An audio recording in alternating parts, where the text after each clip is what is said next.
Alexander Dugin is a fascist.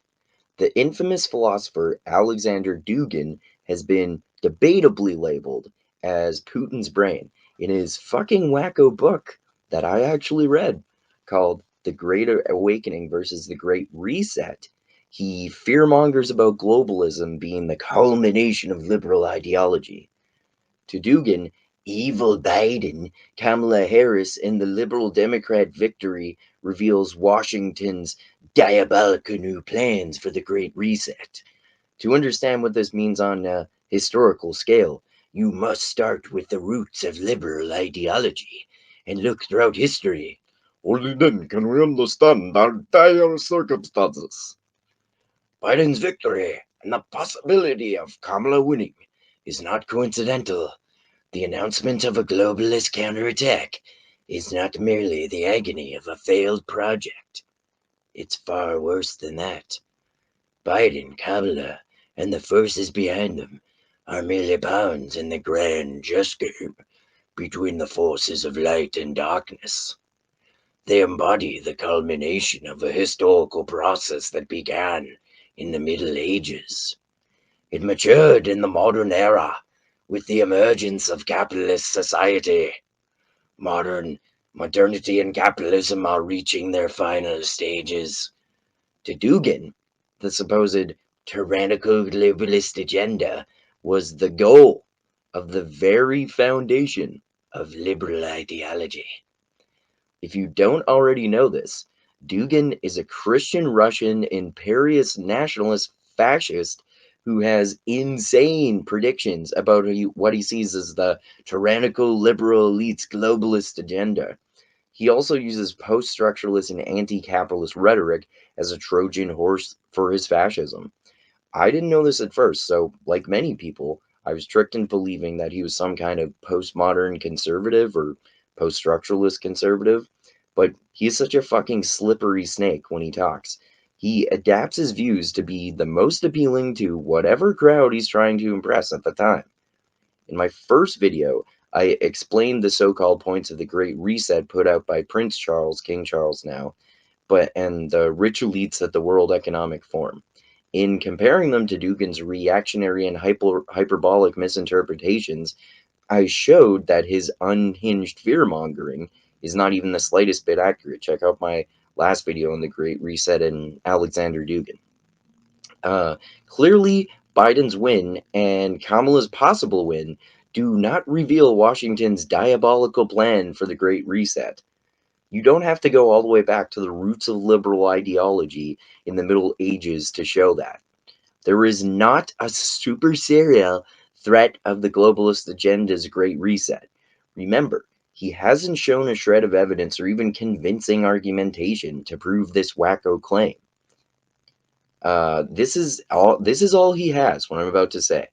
His deliberately hyperbolic misinterpretations of the points laid out at the World Economic Forum by economists and world leaders about their theoretical utopian goals that are almost impossible to achieve anyway. Also, none of these goals are anywhere near as capricious as Dugin claims. He uses terms such as the announcement of a globalist counterattack. It's fucking ridiculous. It didn't happen. There isn't a nefarious cabal of global elites who are conspiring to turn the world into a Marxist dystopia in which they somehow own and control everything. Biden and Kamala are sure as fuck not the culmination of an ancient struggle between the cosmic forces of good and evil that has gone on for thousands of years. Like, get over yourself, Dugin. Jesus. This is where we get into how Dugin cloaks his fascism in a thin veneer of postmodernism and anti-capitalism. Contrary to his usual bullshit and how it even used to convince me, him disparaging modernism and capitalism does not make him a postmodernist or an anti-capitalist. If you know about his overall views and where he goes a little later on in the book, you can see that he just uses his rhetoric to fool some readers. He uses his seeming postmodernism and anti-capitalism as a Trojan horse for his fascism. Dugin is a massive advocate of imposing a tyrannical fascist, imperialist Russian nationalist state on literally the entire world forever. He's a modernist to the fucking core. He acts like he's anti-capitalist with his criticism of billionaires. However, he obviously despises Marxism and thinks that liberalism is just as bad.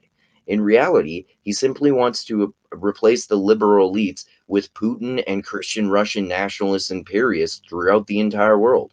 Remember, he literally fucking thinks that the Great Reset, which is a very recent term and concept, was the goal of liberal ideology since its inception. The very founders of liberalism wanted an evil billionaire globalist Great Reset. Yeah, bro. Enlightenment liberals totally wanted tyrannical globalism controlled by rich elites.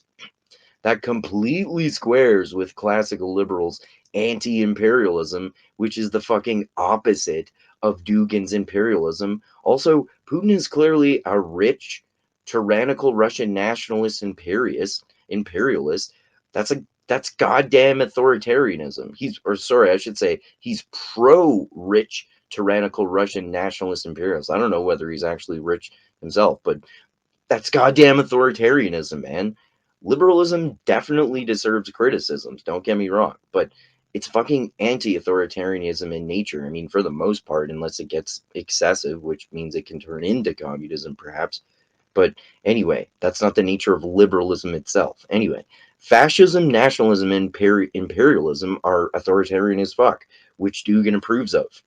Those are all modernist political ideologies too, just like liberalism. So, Dugin is a fucking modernist as well. And since he's so incredibly pro Putin, he's obviously pro capitalism since Putin is such a rich guy and a pro capitalist. Like, what a fucking lying, manipulative idiot. Alexander Dugin is a fascist.